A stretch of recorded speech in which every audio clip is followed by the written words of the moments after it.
Bien, bonjour déjà.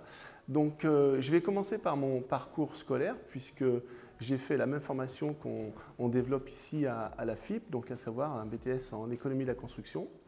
Et puis ensuite, eh bien, j'ai performé un petit peu pour aller chercher d'autres compétences, un parcours professionnel, donc pendant une dizaine d'années, où j'ai fait des sociétés différentes dans le bâtiment. Et puis ensuite, eh bien, une fois que j'étais assez opérationnel, je me suis mis à mon compte à l'âge de 30 ans, où j'ai créé ma propre société de maîtrise d'œuvre et d'économie de la construction. Donc depuis 2003 maintenant. Et entre-temps, j'ai intégré aussi pour développer mon activité, développer aussi ma façon d'être. J'ai donc intégré des centres de formation pour transmettre un petit peu mon savoir. À la FIP, j'interviens depuis maintenant 2011, où j'ai commencé donc par les économistes, les BTS en initiale et les alternants. Et puis j'ai aussi développé d'autres centres de formation. Quand je suis arrivé ici, donc en 2011, j'avais que les initiaux.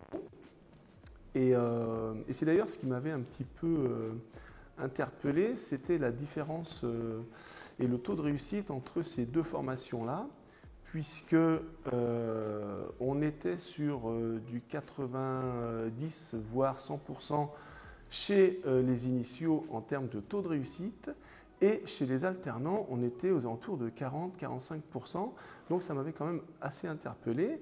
Et du coup, bien l'évolution de ces deux formations nous ont permis de resserrer un petit peu justement les écarts de niveau et de faire progresser très rapidement les alternants.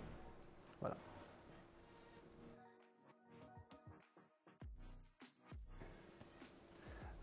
Alors, la pédagogie aujourd'hui, la direction pédagogique, avec qui je travaille depuis 2011, que je connais très bien, notamment Mickaël, puisque j'ai démarré en même temps que lui.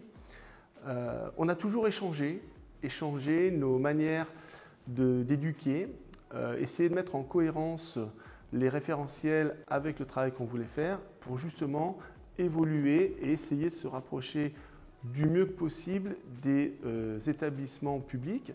Donc on a beaucoup de partage d'informations, beaucoup de partage d'idées et de voir comment on peut essayer de faire évoluer l'enseignement professionnel d'une part, puisqu'on ne s'occupe que de l'enseignement professionnel, et l'enseignement général pour justement tous nos étudiants.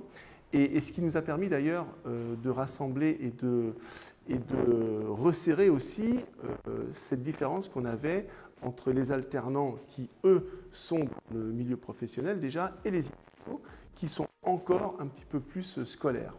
Voilà, donc beaucoup d'échanges sur les référentiels, beaucoup d'échanges sur les méthodes de travail, puisque ça c'est le plus important, et essayer de trouver les meilleures solutions pour que et les enseignants et les étudiants se retrouvent dans ces formations.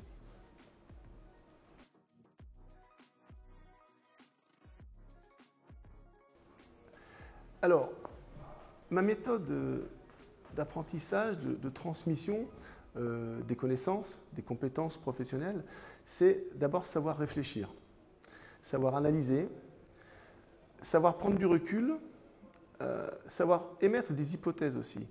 C'est tous des éléments qu'on doit impérativement avoir quand on fait ce métier-là.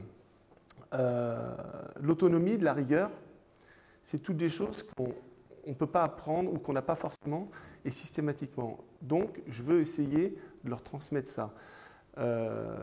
C'est compliqué, bien sûr, c'est beaucoup de travail, mais en même temps, je ne suis pas là pour former des scolaires, je suis là vraiment pour leur apprendre un métier.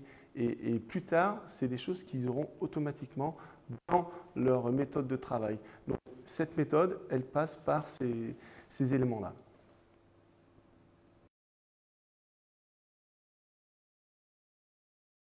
La FIP a beaucoup évolué depuis 2011, où on était encore sur un développement qui démarrait. la FIP était à l'époque un centre de formation commun et par rapport aux établissements publics, on avait encore un petit peu de retard. Aujourd'hui, ce n'est plus le cas. La FIP s'est fortement développée déjà dans le personnel, puisqu'on a de plus en plus de formateurs, des formateurs de plus en plus formés aussi à ce métier-là, de plus en plus nombreux parce qu'on a de plus en plus d'étudiants. Et on est sur un développement qui aujourd'hui se rapproche presque des établissements publics, puisqu'on leur court après depuis quelques années quand même. Et aujourd'hui, on les a rattrapés, ces établissements-là. Donc on est dans un centre, dans un développement, je dirais presque aujourd'hui incontournable à la FIP, où on forme, alors dans mon métier en tout cas, des économistes architecture et génie civil, où on forme de très très bons étudiants, puisque la plupart du temps, en plus quand ils sortent de la FIP, ils ont tous un travail, ou encore mieux même, ils arrivent à se mettre eux-mêmes à leur compte, et ça c'est vraiment valorisant pour nous, valorisant pour la FIP, et on voit cette évolution-là. Donc la FIP aujourd'hui se positionne vraiment sur une formation très professionnelle de ce métier.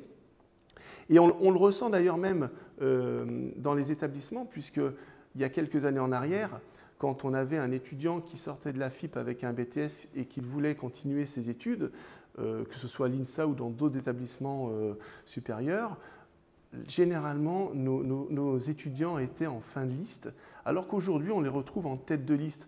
Donc ça veut dire aussi qu'il y a un vrai progrès, une vraie évolution sur la formation qu'on donne à nos étudiants.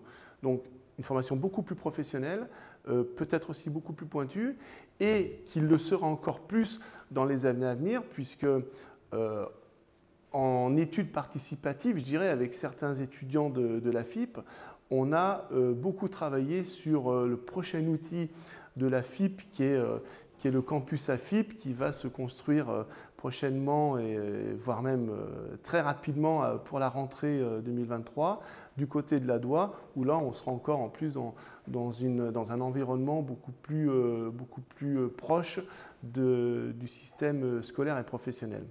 Donc voilà ce qu'on peut dire aujourd'hui sur la formation de la FIP.